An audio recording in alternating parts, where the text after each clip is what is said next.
அதெல்லாம் நீங்கள் செய்யவே கூடாது. ஒரு சில விஷயங்கள் ஷேர் பண்ண போகிறேங்க.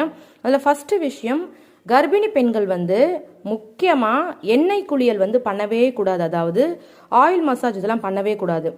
ரெண்டாவது, நீங்கள் ப்ரெக்னென்ட்டான 10 to 16 வீக்கில் உங்களுக்கு கருசிதைவு ஏற்பட அந்த அபாயம் அதிகம். அதனால் மன உளைச்சலும் இதனால் ஒரு முக்கியமான காரணம். அதனால் பதட்டப்படுறதோ பயப்படுறதோ கோவப்படுறதோ இதெல்லாம் ப்ரெக்னன்சி டைமில் நிறைய பண்ணவே கூடாது.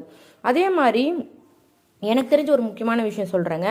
அமாவாசை, பௌர்ணமி, கிரக நாட்களில் வெளியில் செல்லக்கூடாது. இதனால் குழந்தைக்கு மூளை வளர்ச்சி பாதிப்புகள் ஏற்படும்ன்றது சொல்லப்பட்டிருக்குங்க. மூணாவது, அதாவது மாத்திரை இப்போ நிறைய வாமிட்லாம் எடுக்கிறீங்க அப்படின்றப்போ நம்ம இந்த வாமிட்டிங் சென்சேஷனை கண்ட்ரோல் பண்ணுறதுக்காக நிறைய டேப்லெட்லாம் எடுத்துப்போம். எல்லாருமே டேப்லெட் எடுத்துக்கலாம், தவறு கிடையாது. வீக்லி ஒரு 2 மட்டும்தான் எடுத்துக்கணும். டெய்லியுமே ஒரு டேப்லெட் எடுத்துக்கக்கூடாது.